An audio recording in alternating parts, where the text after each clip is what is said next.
Sometimes I notice how much of life is made of repetition. The same gestures, the same routines, the same actions performed again and again, waking up, speaking, eating, working, pausing, returning, and it's easy to dismiss these repetitions as habits, as automation.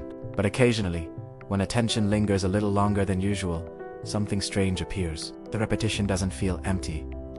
It feels deliberate, almost as if life itself is structured around doing something correctly. Even when we don't know what that correctness is, we act, and then something happens. Not always immediately, not always visibly, but subtly, something shifts. A mood changes.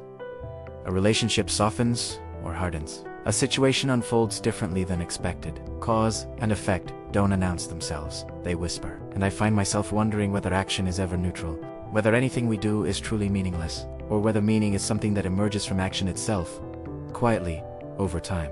The Pūrva Mīmāṁsā Sūtra enters right here, not as spirituality, not as belief, but as an almost unsettling trust in action itself. It doesn't begin by asking what God is, or what reality ultimately means. It asks something more grounded, almost practical.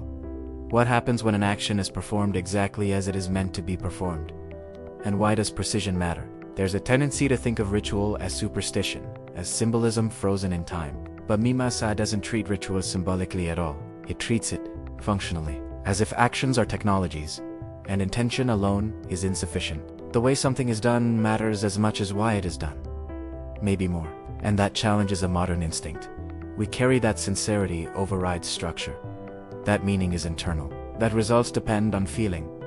Mīmāṁsā quietly disagrees. It suggests that the universe responds to alignment, not emotion. That actions, when performed in harmony with an unseen order, generate outcomes regardless of personal belief. Almost like gravity.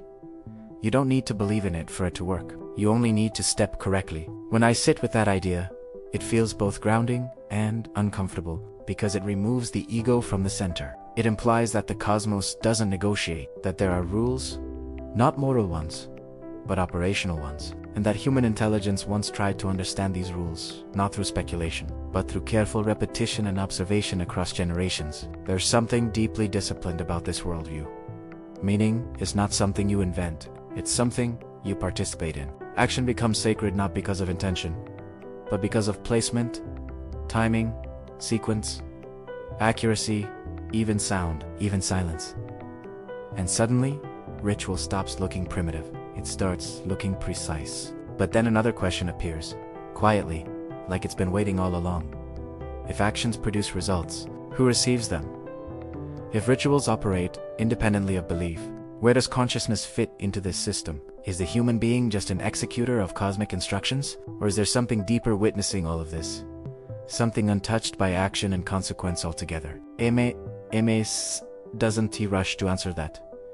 It stays with action, with duty, with correctness, almost stubbornly, as if it knows that clarity must mature before transcendence can even be approached. And yet, in its precision, it creates a pressure, a tension, because if everything meaningful comes from action, then liberation itself would have to be an action too.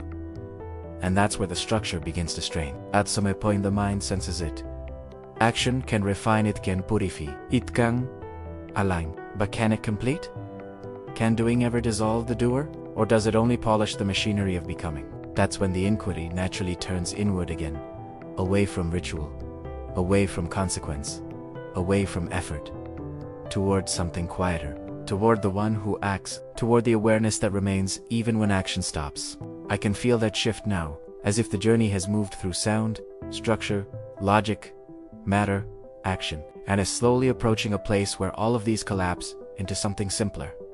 Something that doesn't need to be performed correctly because it was never done at all. So we'll pause here with action, understood, respected, and taken seriously, not dismissed, not transcended yet, just seen clearly. And in the next movement of this journey, attention turns toward a question that cannot be answered by doing anything more. What remains when all action is complete? What is untouched by ritual, logic, matter, and effort? What does it mean for reality to be one, without division? That quiet completion unfolds through the inquiry of the Brahma Sutra, where the journey no longer asks what works, but what ultimately is. For now, just notice your next action, how carefully it's done, and whether something deeper is watching it happen.